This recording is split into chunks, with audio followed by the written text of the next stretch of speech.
Hi guys, welcome to Clockwork Dante Noodles. I am really hyper.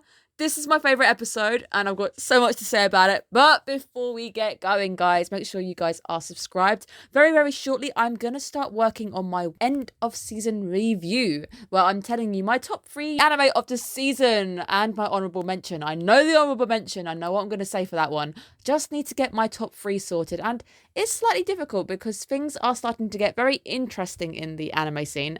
I think there could be a shake-up, so just keep your eyes out for the odd shake-up, and there might be a late arrival on the scene. Make sure you are tuned in for that. There is also a Discord too for you to join and get notified. So there will be videos going up. You get a notification to your phone whenever videos go up. Otherwise, it is a pretty quiet place, so you don't have to worry about spam or anything. If you guys have followed the channel long enough, you do know that I am a history buff who has a degree in history. So that might give you a few hints at why I love this episode to pieces. But before we get going as well, hello and welcome guys if you are finding me for the first time, because we've had a few new arrivals. So hello, welcome to the Noodle. This is the breakdown for Vanitas, the case study of Vanitas, episode 8. We are slowly approaching that final quarter, which is quite scary. So let's do the obligatory look at how detailed these frames are, because this is absolutely gorgeous and I love it, and I do love me some details.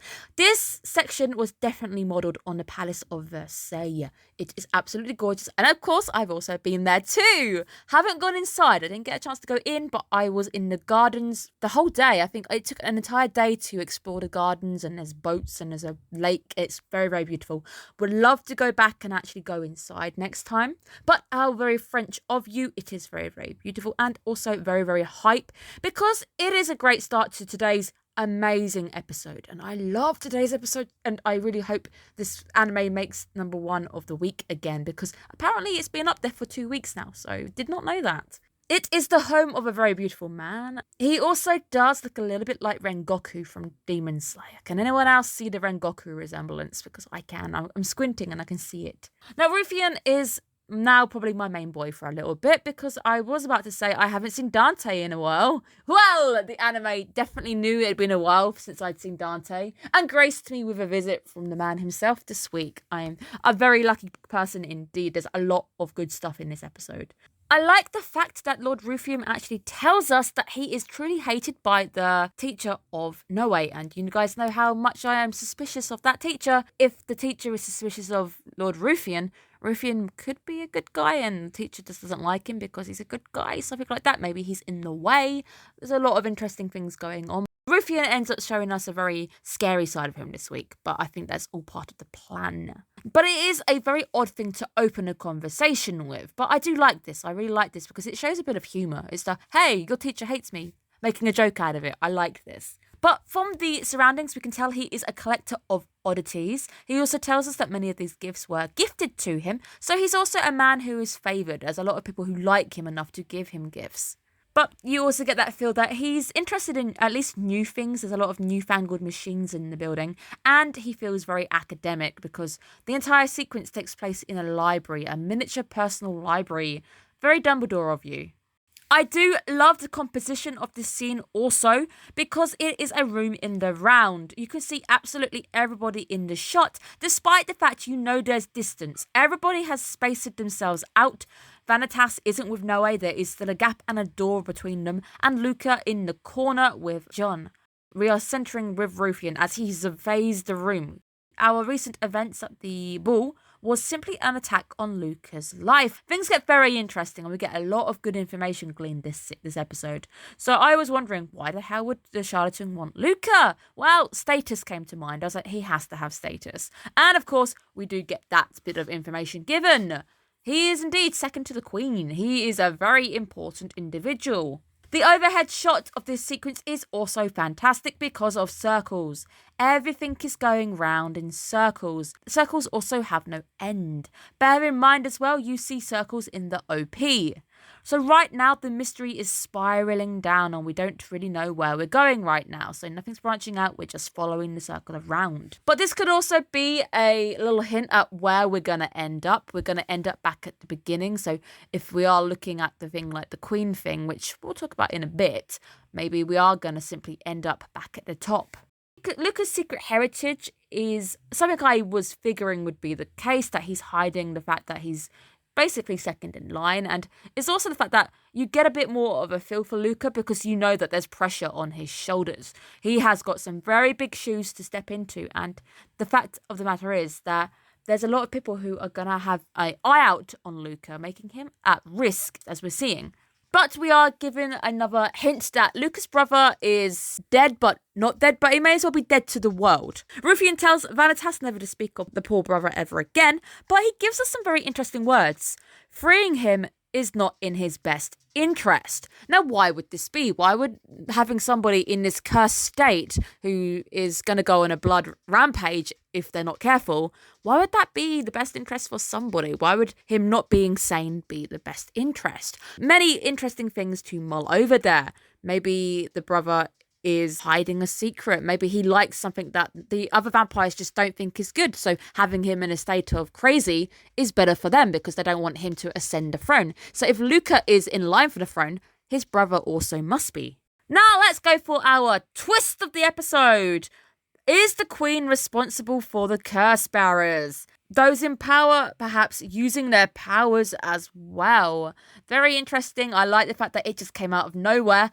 But at the same time, it's not far-fetched. I would expect that there's probably some truth behind these words. Ruffian getting angry because he is, of course, there to serve the Queen. It's a fantastic sequence. I love the fact that it just goes round and round. It spirals. As we start to build, as Vanitas starts to get angrier and he starts to wind up Ruffian, we are circling. We keep circling. And we see the Hellfire Witch missing, actually going past him as if she's narrowly somehow missed her trajectory. And she's missed Vanitas. She can't even grab Vanitas. This sequence is fantastic. I love the out-of-control nature of it. The scene starts to spiral into madness, Vanitas getting more and more angry, going in for the raise from Ruffian, and then boom, we are shown more of his powers and how quick his powers are to just ignite. There is a flash and boom, the entire library, everyone's on the floor.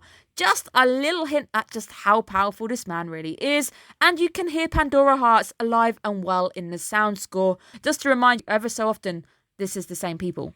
Vanitas ends up being banned. Well, that could have gone a lot better, and we are back into normal France.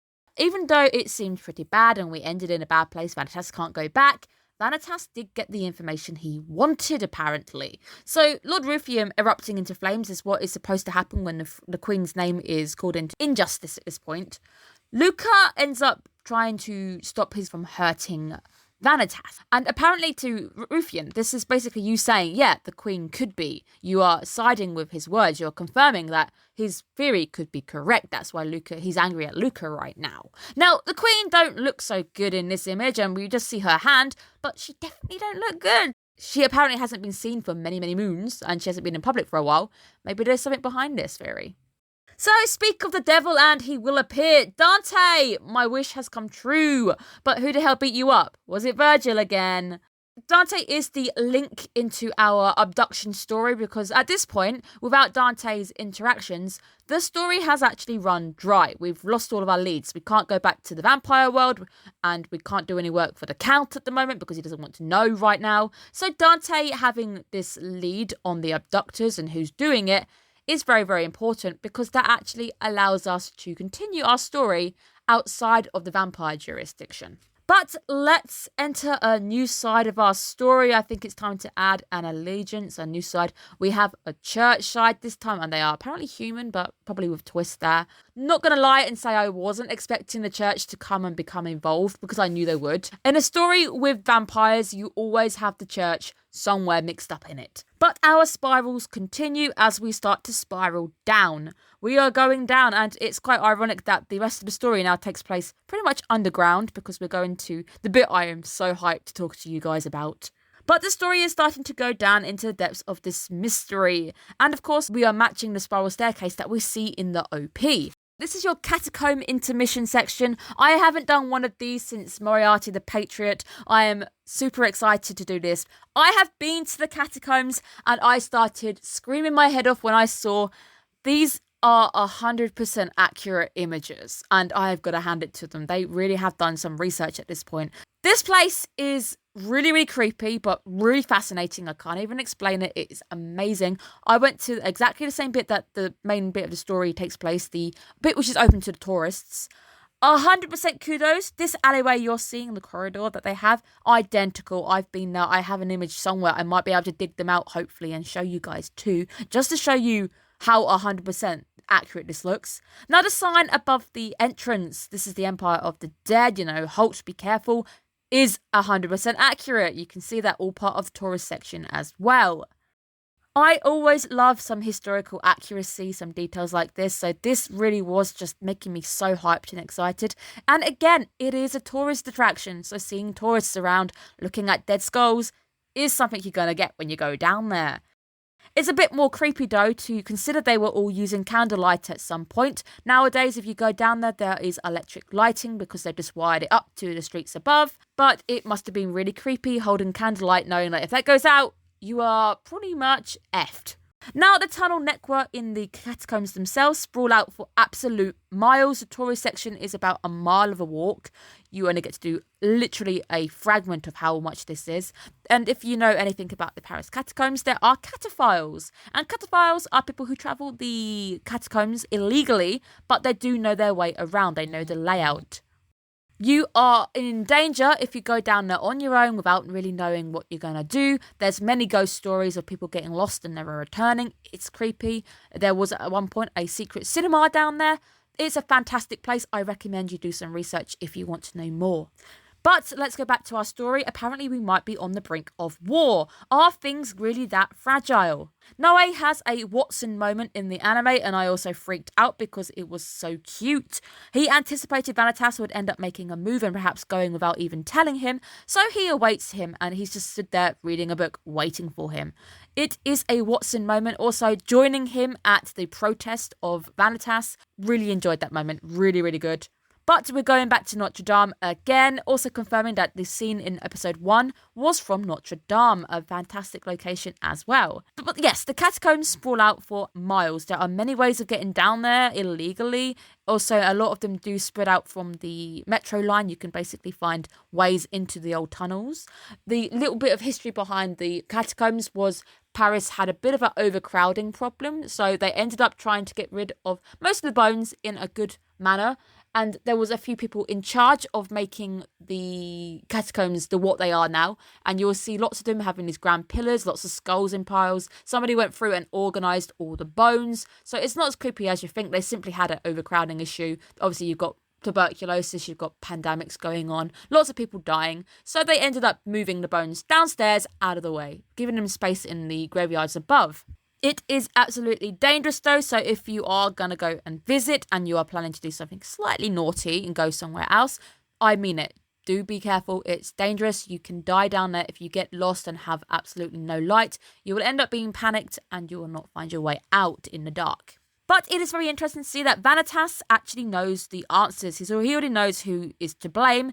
And it's the fact that he's able to give us a little bit of a warning that we get to see in action. But Noe doesn't quite act quick enough a bit later on. Don't underestimate humans. He already knows exactly where he's going. So let's talk about our new character, Roland, who is one of the 12 paladins. So there's 12 captains out there who we need to be careful of, and Roland is definitely one of them. But we have vampire hunters, and again, this is the church. Van Helsing, is that you? This was going to happen at some point. I'm very glad that they have made an entrance as well. It's getting a bit of a Trinity blood feel for this, and I'm liking it. I think it's good. The Pandora Easter egg, Gilbert. Yes, Gilbert Nightray has made an appearance, kind of, with the fake names that is given. Gilbert, of course, being one of the main characters from the Pandora Hearts series. Things get very, very ugly, and I saw this coming because this was quite glaringly obvious, a trap. The reason why I didn't trust Roland is because he has green eyes, and normally as well, I know this is not normally a reason in real life to distrust someone, don't do it, but in an anime when their eyes are that green, normally as well, green as a colour choice is because these characters are hiding a secret. They're normally people who can put on an act quite easily. Roland's act is too bubbly, too hyper, and I'm forgetful, I'm lost as well. No, you're not. You know where you are, and you definitely know the history of a place that you apparently have got lost with. Vanitas sadly falls for it, and then we see poor Noe getting trapped with one of those grenades. It's a possibility next episode. Noe's life might be in danger, so how are we going to get out of this? This is going to take a bit of quick thinking. So I had so much fun this episode. I love it to bits. It's probably one of my favourite episodes for details. The story's also taken a fantastic twist. We've got more names. We've got a twist of the Queen at the top being maybe to blame. It's getting interesting. I'm really liking the way that this story is progressing. I also hope that you guys too are enjoying the way that the story is progressing. What are your thoughts? Has anyone else been to Paris Catacombs? Let me know in the comments below. Have a good day, guys, and see you next week. Bye-bye.